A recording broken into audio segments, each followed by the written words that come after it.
유대인들 사이에 전해져 내려오는 이야기가 있습니다. 천국에 가면은 이상한 나무 한 그루가 있다는 것입니다. 그 나무의 이름은 바로 슬픔의 나무입니다. 왜 슬픔의 나무인가 하면은 사람들이 자기가 가지고 있는 슬픔을 벗어서 그 나무 가지에다 걸어두기 때문입니다. 이 세상에서 나는 정말 불행하고 큰 슬픔을 만난 사람이다 라고 생각하는 사람이 있으면은 천사가 그 사람을 슬픔의 나무 앞으로 데려갑니다. 그리고 나서 자기가 가지고 있는 슬픔을 벗어서 그 나무 가지에다 걸어 놓습니다. 그리고 천사의 인도를 따라서 그 슬픔의 나무 주변을 한 바퀴 돕니다.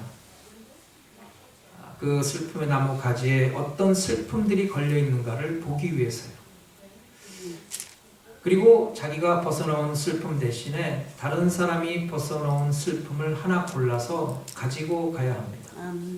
그런데 사람이 그 슬픔의 나무 한 바퀴를 돌고 나서 결국 자기가 다시 취하는 슬픔은 바로 자기가 벗어놓았던 자기의 슬픔이라는 것입니다. 왜 그렇겠습니까? 사람이 자기가 세상에서 가장 큰 슬픔과 불행을 당했다고 생각을 합니다. 근데 그게 아니라는 거예요.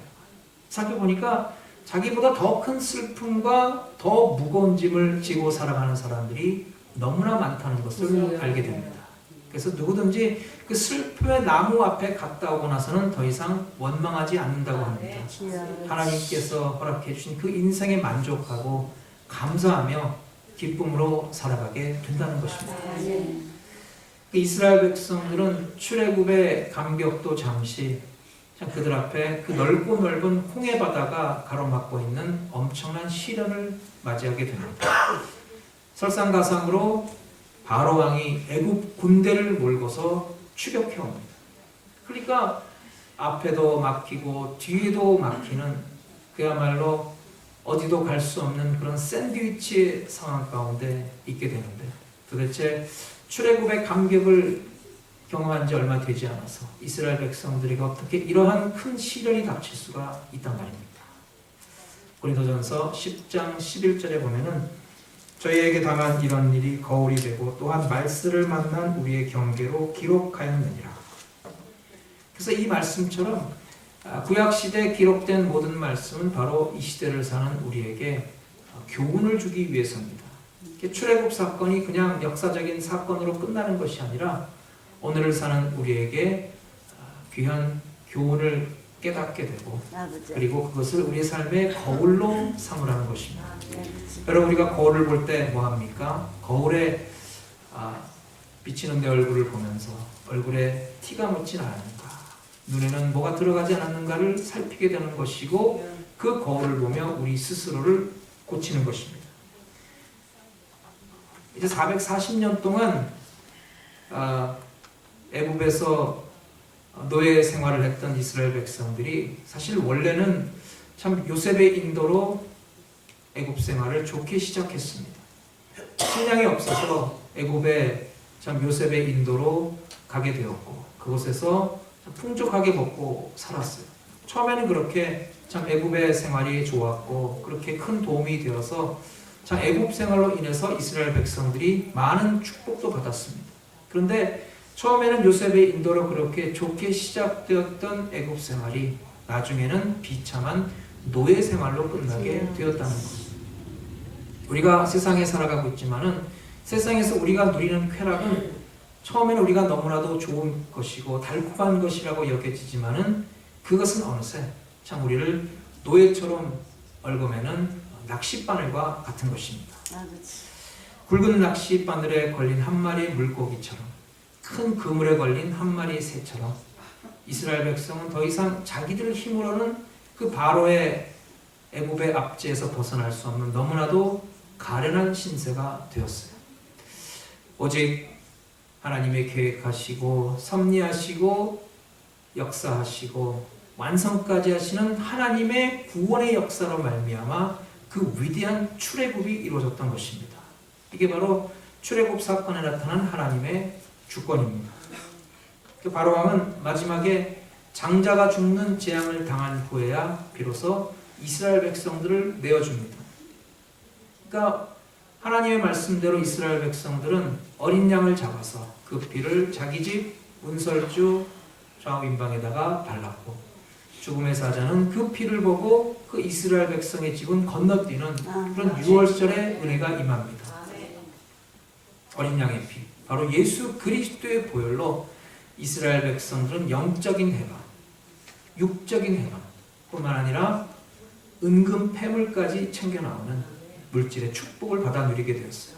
이것이 바로 구원받은 하나님의 백성에게 임하는 첫 번째 구원의 감격입니다. 아멘. 처음 예수 믿고 은혜 받으면은 정말 모든 게 신기하고 자기가 마치 성인 군자가 된 듯합니다. 마음에 큰 기쁨을 얻습니다. 그래서 하늘을 봐도 구름 한 점 한 점이 하나님의 영광이 나타나는 것 같고, 나뭇잎을 봐도 하나님께 감사하는 마음이 생깁니다. 구원의 첫사랑의 감격을 누릴 때는 그 마음에 기쁨과 감사가 넘쳐납니다. 마찬가지로 이스라엘 백성들이 그 애굽의 노예 생활에서 해방되어서 출애굽했을 때 얼마나 기뻤겠습니까? 이제부터는 더 이상 벽돌을 굽지 않아도 되겠구나. 이제부터는 더 이상 채찍에 맞을 필요도 없겠구나. 이제부터는 더 이상 그 바알의 명령을 들을 필요도 없겠구나. 하나님만 잘 섬기면 되겠구나. 얼마나 그들이 기뻤겠습니까? 근데 참 신앙생활 하는 성도들이 공통적으로 하는 이야기는 그 첫사랑의 감격이 결코 영원하지 않다는 거예요. 첫사랑의 감격의 순간은 지나가고 곧 이어서 신앙의 훈련을 할 때가 다가온다는 것입니다. 여러분 그렇잖아요? 언제까지나 첫사랑일 수는 없지 않습니까? 첫사랑이 지나가면은 중년의 사랑이 되는 것이고, 중년의 사랑이 지나가고 노년의 사랑을 맞이하게 되는 거예요. 그래서 첫사랑의 시기가 지나가면은 바로 때로는 참 가혹한 그런 신앙의 훈련이 다가옵니다. 그래서 이스라엘 백성들이 출애굽해서 그 구원의 감격을 누린 지 얼마 되지도 않았는데 그들 앞에 엄청난 훈련이 다가옵니다. 그들이 맞은 첫 번째 훈련은 홍해 훈련이었고, 그리고 그 두 번째 훈련은 바로 광야 훈련이었어요. 그 이스라엘 백성들이 이 두 훈련을 잘 극복해낸 다음에 그들은 비로소 하나님께서 약속하신 가나안 복지로 들어갈 수가 있었다는 거예요. 출애굽기 13장 17절을 보면은 바로가 백성을 보낸 후에 블레셋 사람의 땅의 길은 가까울지라도 하나님이 그들을 그 길로 인도하지 아니하였습니다. 하나님께서 이스라엘 백성들을 애굽에서 가나안으로 인도하는 지름길이 있었는데 그 가까운 길로 백성들을 인도하지 않으셨다는 거예요. 당시에 애굽에서 가나안으로 향하는 빠른 길이 세 군데가 있었습니다. 첫 번째 길은 이제 블레셋 땅을 통과해서 가는 제일 빠른 길입니다. 두 번째는 이제 그 중간에 술 광야를 통해서 지나가는 길이고, 마지막으로는 이제 아카바만을 돌아서 가는 왕의 대로라고 있었어요. 그 세 길이 다 애굽에서 가나안으로 향하는 가까운 길입니다. 그런데 하나님께서는 이스라엘 백성들을 가까운 길로 가게 하지 않으셨어요. 왜 그랬을까요? 그 이유가 나와 있습니다. 출애굽기 13장 17절을 보면은 이는 하나님의 말씀하시기를 이 백성이 전쟁을 하게 되면 마음을 돌이켜 애굽으로 돌아갈까 하셨습니다. 가나안으로 가는 길은 전부 이방인들이 버티고 있었기 때문에 그들과의 전쟁을 피할 수가 없습니다. 근데 이 나약해 빠진 이스라엘 백성들이 이방인들과 전쟁을 벌이게 되면은 그 전쟁이 무서워서 혹시나 자기들이 떠나온 애굽으로 돌아갈까 염려가 되었다는 거예요. 그래서 하나님께서는 차라리 홍해를 건너고 시내산과 가데스 바네아를 거쳐서 가나안으로 들어가는 그 광야길을 선택하셨다는 거예요. 하나님은 이처럼 구원받은 백성들이 결코 뒤돌아가는 것을 원치 않으십니다. 아멘. 그래서 구원받은 예수 그리스도를 믿는 우리 모든 성도들은 우리가 나아갈 방이 오직 앞으로 전진뿐이라는 것입니다. 출애굽기 14장 15절에 보면 여호와께서 모세에게 이르시되 너는 어째 내게 부르짖느냐 이스라엘 자손에게 명령하여 앞으로 나가게 하라. 우리는 무한전진 앞으로만 가야 합니다. 믿는 성도에겐 후퇴가 없습니다. 오직 전진뿐입니다. 그래서 우리 교회는 오늘도 하나님 말씀 붙들고 앞만 바라보고 표대를 향해 달려가는 교회가 되어야 합니다. 아멘. 롯의 아내도 뒤를 돌아보다가 소금 기둥이 되고 말았어요. 롯이 살고 있는 소돔과 고모라에 죄악이 관영해 있습니다. 그래서 하나님께서 그 죄를 미워하시고 유황불 심판을 내리기로 하셨어요. 근데 이제 아브라함의 기도를 통해서 롯의 가정을 구출해 내시는데 하나님께서 분명히 그들에게 말씀하시기를 시간이 없으므로 절대 뒤돌아보지 말고 앞만 보고 달려가라. 그렇게 명하셨는데 롯의 아내는 뒤를 돌아보고 말았습니다. 그 소돔성에 도대체 무슨 저금 통장을 두고 나왔는지 금반지나 다이아몬드 목걸이를 두고 나왔는지 모르겠지만 자꾸 뒤를 돌아보다가 소금 기둥이 되고 말았다는 것입니다. 여러분, 소금 기둥이 되는 것보단 차라리 홍해 안으로 들어가는 것이 낫지 않습니까? 홍해 안으로 들어가면은 그래도 수영도 할 수 있고 수영하다 보면은 파도에 밀려서 떠내려갈 수도 있는 것이고 하다못해 요나처럼 큰 물고기가 삼켜서 그 홍해바다 저쪽으로 토해낼 수도 있지 않습니까? 그래서 살아날 가능성은 소금 기둥이 되는 것보다는 차라리 홍해바다 속으로 들어가는 것이 더 낫다는 겁니다. 예수 믿고 구원받은 성도들에게 하나님께서 막아놓으신 길이 있습니다. 그것은 바로 뒤돌아가는 길입니다. 아무리 홍해 시험을 만났다 할지라도 애굽으로 돌아가는 길은 하나님께서 철저히 금지하셨습니다. 아무리 홍해가 우리 앞을 가로막고 있어도 아무리 광야가 길이 멀고 험하다 할지라도 절대 애굽의 고기 가마를 그리워하며 뒤돌아가서는 안 된다는 것입니다. 그래서 우리 모두는 예수 믿은 후에 절대 세상으로 돌아가서는 안 된다. 우리 믿은 성도는 오직 주님만을 바라보고 전진 또 전진입니다. 홍해가 막혀 있어도 하나님의 명령은 오직 앞으로 나아가라입니다. 20년 전에 많이 불렀던 복음성가가 있습니다. 주님 뜻대로 살기로 했네 뒤돌아서지 않겠네. 많이 불러보셨죠? 여러분, 믿는 우리 성도에게는 오직 앞으로만 나가는 것이지 뒤돌아서서는 아니 됩니다. 하나님의 명령은 오직 전진뿐이라는 것을 잊지 말아야 합니다. 아멘. 하나님께서 이스라엘 백성을 어려운 길로 인도하셨어요. 또 본문 2절을 보면은 이스라엘 자손에게 명령하여 돌이켜 바다와 믹돌 사이에 비하 히롯 앞 곧 바알스본 맞은편 바닷가에 장막을 치게 하라. 이 동네 주소 참 복잡하지만 알고 보면 홍해 앞입니다. 지금 이스라엘 백성들이 홍해 앞에 와 있어요. 홍해 앞에서 어떤 일이 벌어질까요? 첫째로 홍해 앞의 어려움에 대해서 생각해 봅니다. 참 우리가 예수 믿고 구원받아 첫사랑의 감격을 누리지만 그러나 그 첫사랑의 감격의 때가 오래가지 않고 곧 신앙의 훈련의 때가 온다는 것을 우리가 알았습니다. 여러분, 훈련이 올 때 훈련 받을 때 쉽겠습니까? 쉽지 않아요. 힘들어요. 그래서 이스라엘 백성들은 그 훈련 앞에서 어려움을 겪게 됩니다. 이스라엘 백성들이 구원의 감격을 누리는 것도 잠시, 그들이 겪은 첫 번째 훈련은 바로 홍해 훈련이었습니다. 근데 홍해는 원수 마귀가 새롭게 갖다 놓은 것이 아니에요.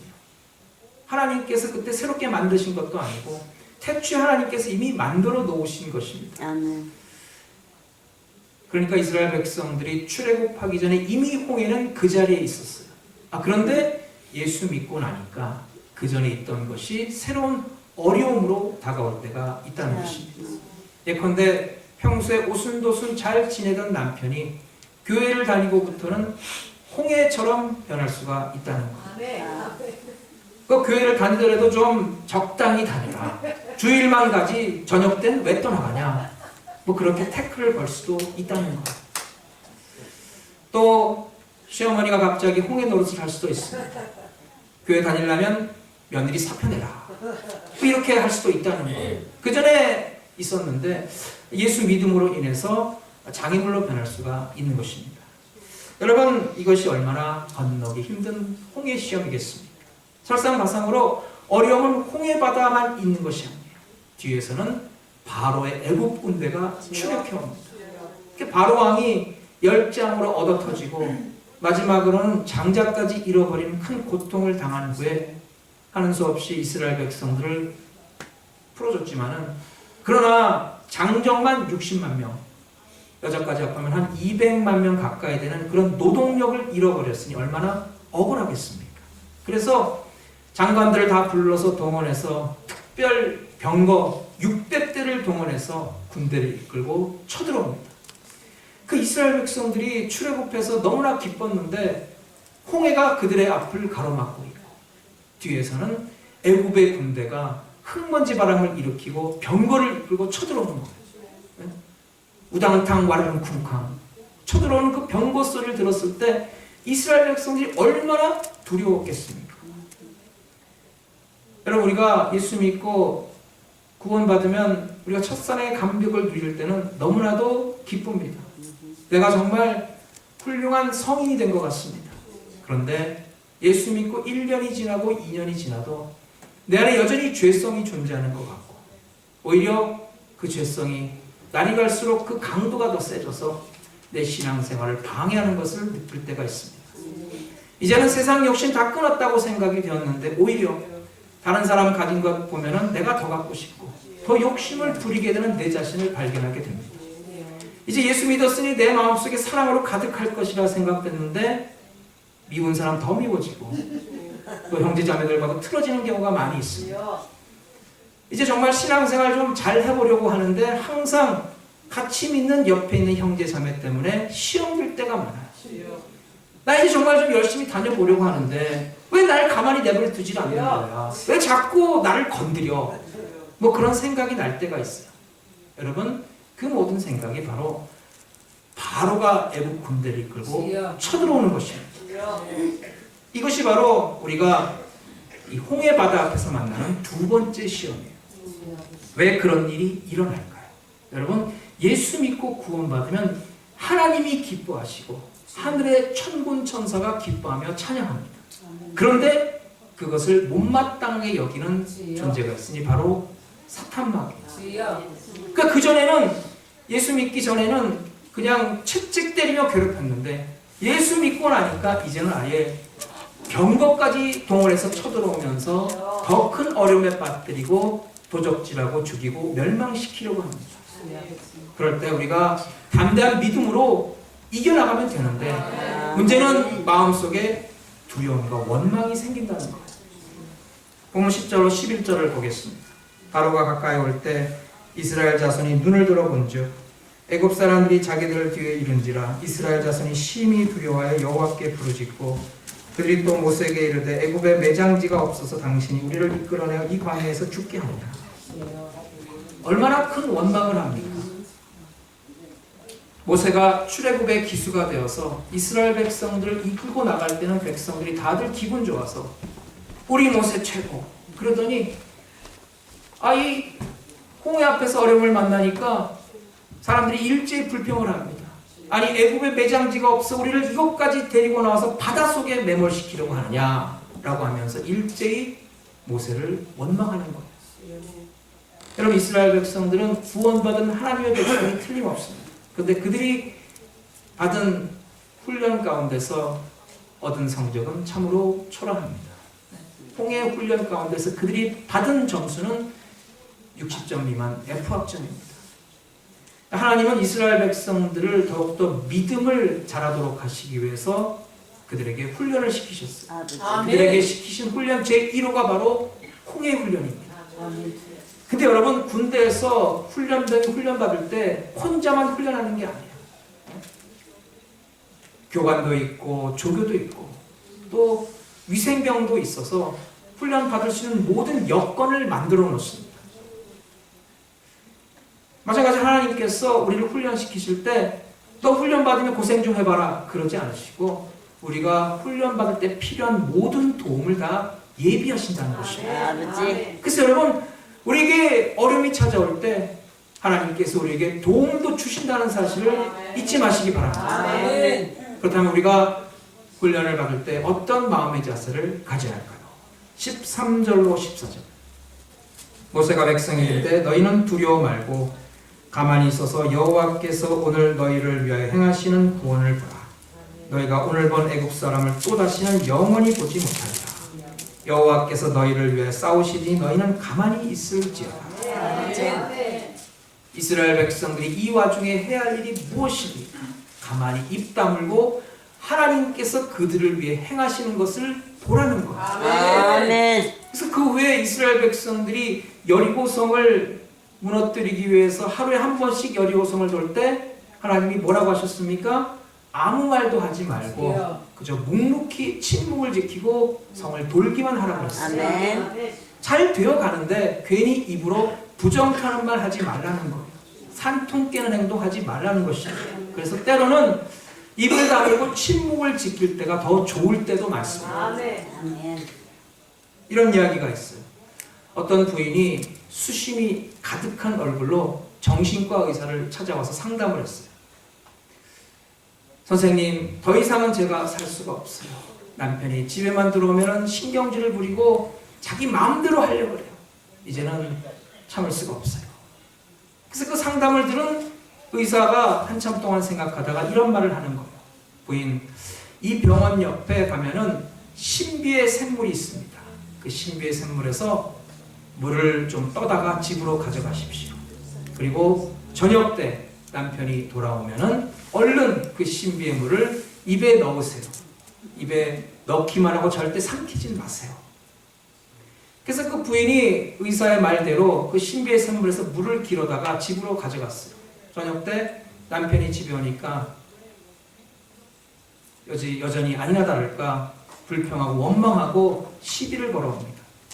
그전 같으면 맞서 싸우면서 대판 전쟁이 일어났겠지만은 이 부인이 그때는 그 신비의 물을 입안 가득 담고 있었기 때문에 아무 말도 못하는 거예요.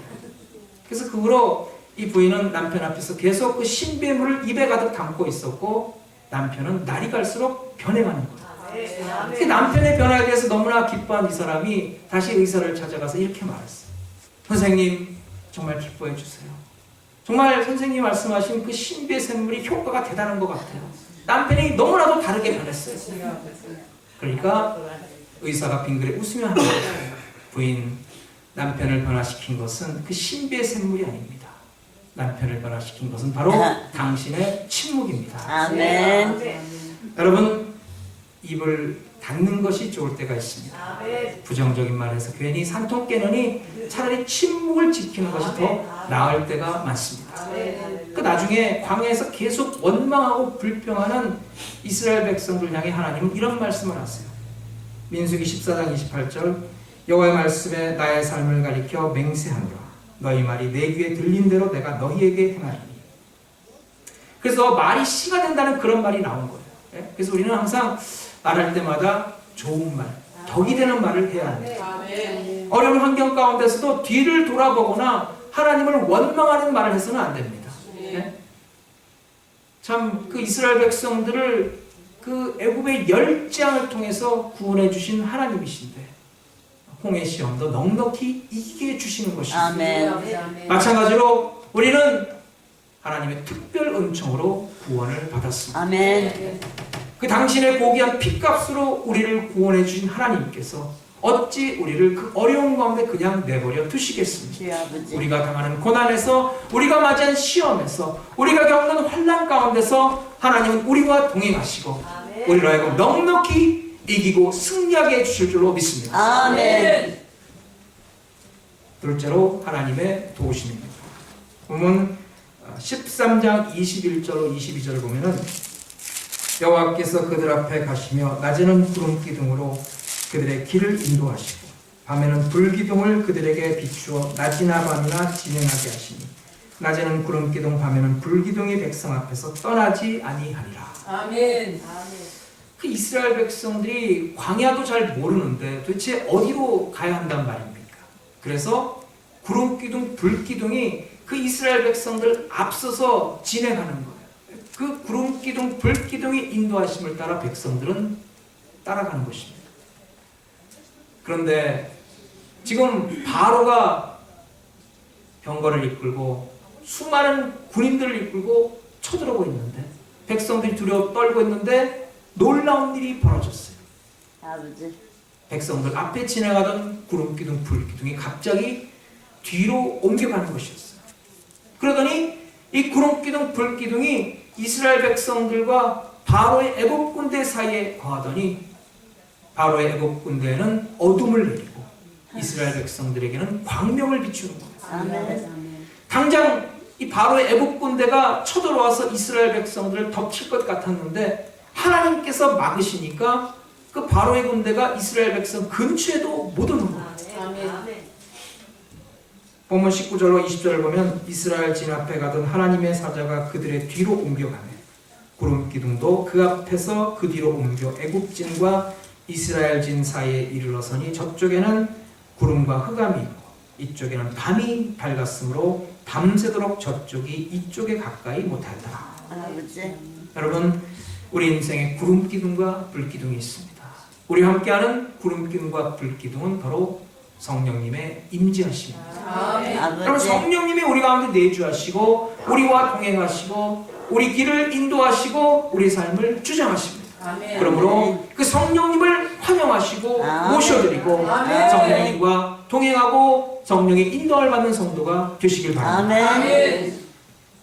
또한 그들에겐 하나님과 직접 교통하는 지도자 모세가 있었습니다. 아버지. 이 모세는 신약 시대 우리의 구세주 되신 예수 그리스도를 예표합니다.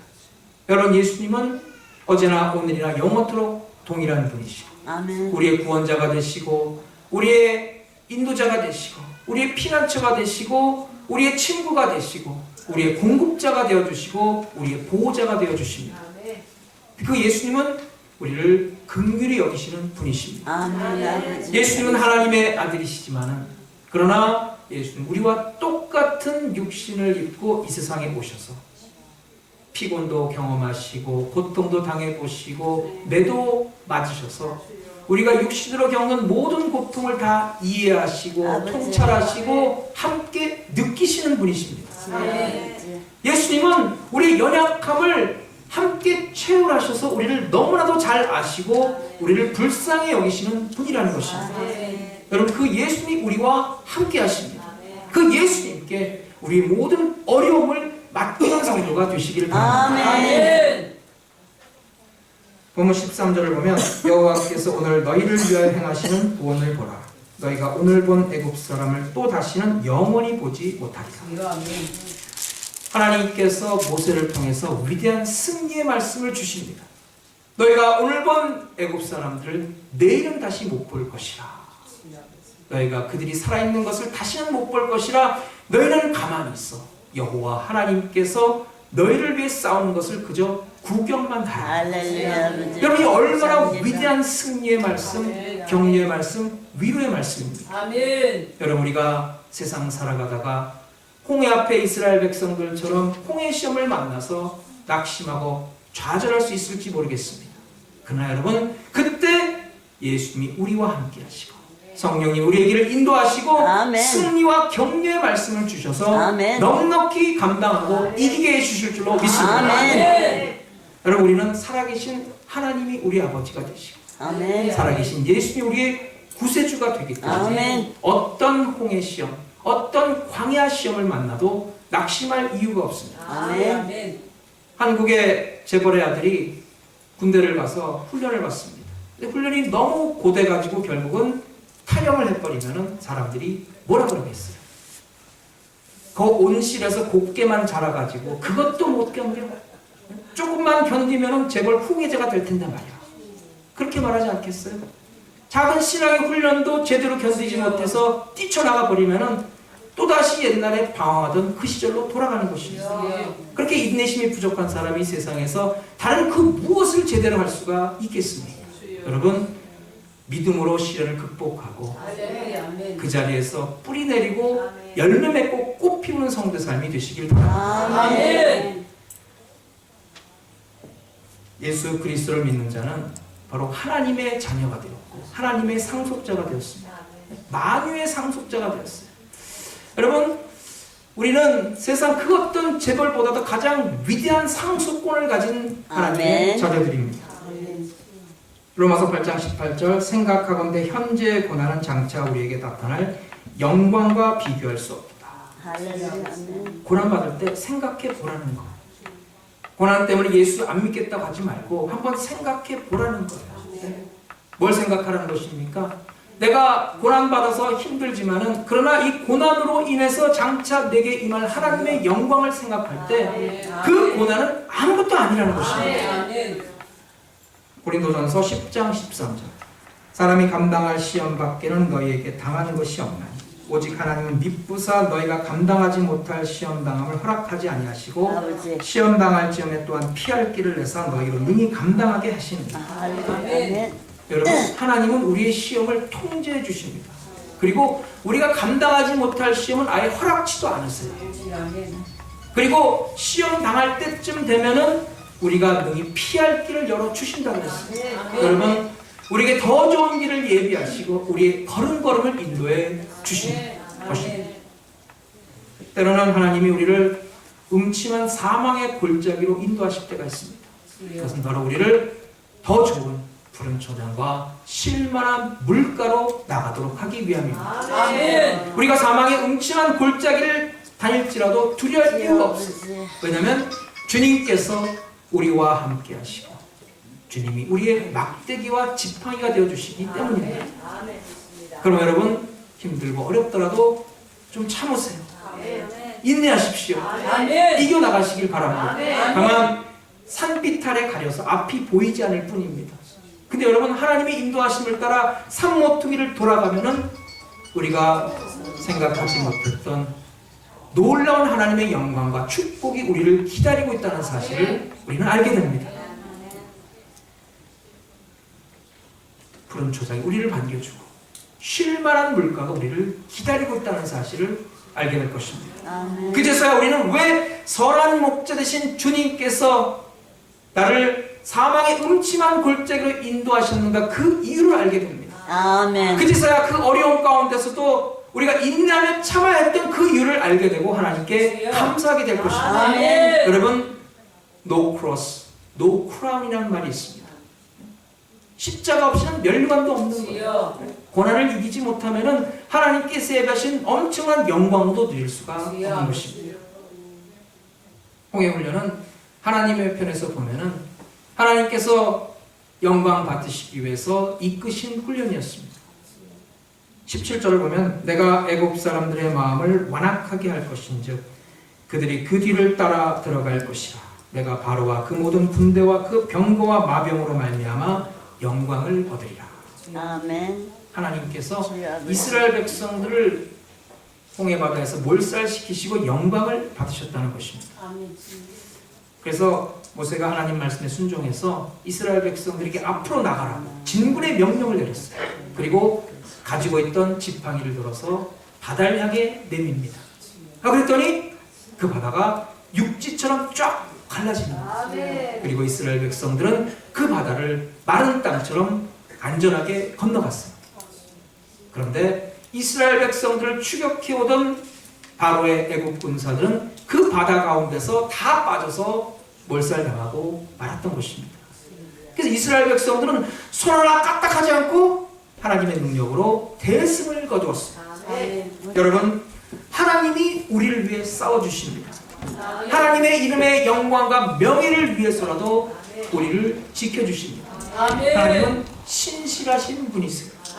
당신의 고귀한 핏값으로 사신 우리를 어려움 가운데 그냥 놔두지 않으십니다. 우리를 지명하여 부르신 그 하나님께서 우리를 끝까지 책임져 주실 줄로 믿습니다. 아멘. 그래서 우리가 당하는 시험이 아무리 어렵고 힘들지라도 여러분 낙심하지 마십시오.